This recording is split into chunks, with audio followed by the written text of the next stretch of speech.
A Bendita Trupe, o meu trabalho, mesmo que ele converse muito com a questão da criação artística, ele está sempre dialogando com a pedagogia, né, com a formação. E eu acho que foi muito legal essa experiência, né, porque foram 9 meses de processo. Então, tudo aconteceu. De tudo aconteceu um pouco. E aí, só para entender, esse permanecer desses jovens aprendizes não era esperado? Foi um desdobramento do projeto ou já estava planejado que eles estariam em cena ou seria uma coisa mais de pesquisa? Então, eu até pergunto isso porque assim, eu senti, me aproximando de vocês, estudando um pouco mais, que é isso.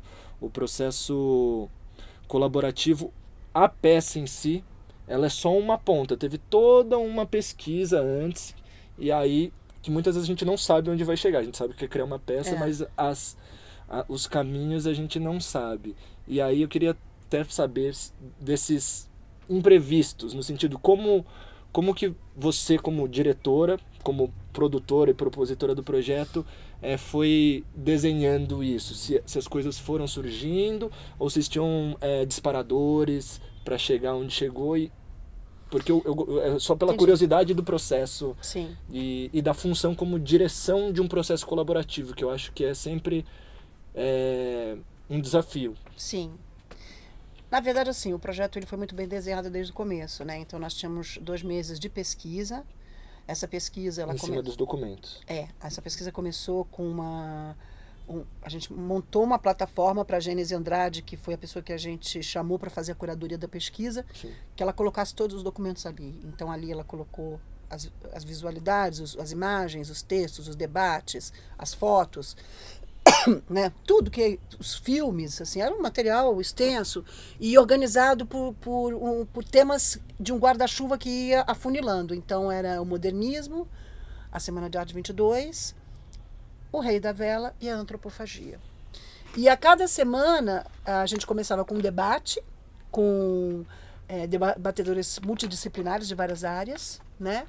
A partir de um desses temas. E depois, ao longo da semana, nós jogávamos esses materiais para os atores com algumas provocações que eles tinham que responder na construção de cenas. Improvisos. Assim, da hora. Isso culminou com o Fortes e Vingativos como Jabuti, que foi um outro espetáculo que acabou saindo no começo, né?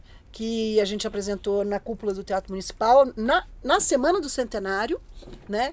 E que, inclusive, a gente vai fazer agora de novo. A gente também fez em julho na Biblioteca Mário de Andrade, que é um espetáculo que tem um caráter bastante pedagógico mesmo. Ele conta como foi a semana, quem eram os principais envolvidos, ele mostra as obras, ele fala do conceito, do ideário, traz a questão da antropofagia, também fala das lacunas, trazem as vozes da representatividade, se colocando diante desse ideário do modernismo, né? Enfim. Esse foi o resultado da pesquisa da primeira fase. Depois da segunda fase, nós entramos mais nos aspectos da linguagem. Então, nós chamamos o Fernando Neves, de Circo Teatro, o Fernando Sampaio, de Palhaçaria, a Luciana Viacava, de Bufonaria, e o João Júnior, que tem um H, conheço, né? João. Que a gente, a princípio, chamou para fazer um trabalho sobre autoficção, mas depois a gente percebeu que ele fez um trabalho sobre territorialidade com a gente, porque ele meio que... As nossas autoficções foram atravessadas por um diálogo com os espaços da cidade. Foi muito bonito. Ele praticamente constelou a cidade de São Paulo conosco. Sim. Né? Isso foi muito legal para alimentar os caminhos da linguagem da cena propriamente. E depois dessa fase, nós...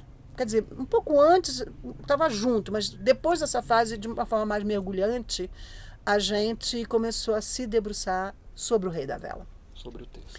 Né? Então, nós decupamos as cenas, as subcenas, e a gente jogava isso para os atores, cruzando com materiais documentais dos acontecimentos de hoje, sim, que foi o que, de alguma forma, desenhou essas personagens com outro viés, essas relações, esses espaços, através de outros procedimentos cênicos também, como o deslocamento, como a justaposição, como a própria desconstrução, a atualização e a releitura também estão presentes nesse conceito de desconstrução, né? Mas a desconstrução ela vai além, né? Porque ela traz um pouco esse lugar da nossa voz. Então, o Rei da Vela não é só reler ou atualizar, mas o que é que ele nos provoca hoje? Quais são as questões que ele emerge para nós que de alguma forma faz com que a gente queira aprofundar ou até falar mais do que o próprio Oswald falou? Sim. Então, assim, existe uma devoração do Rei da Vela, existe uma devoração do próprio ideário do Oswald. Chegou uma hora que a gente mergulhou nos diários do Oswald, e tem até um diário, que é o Diário Confessional.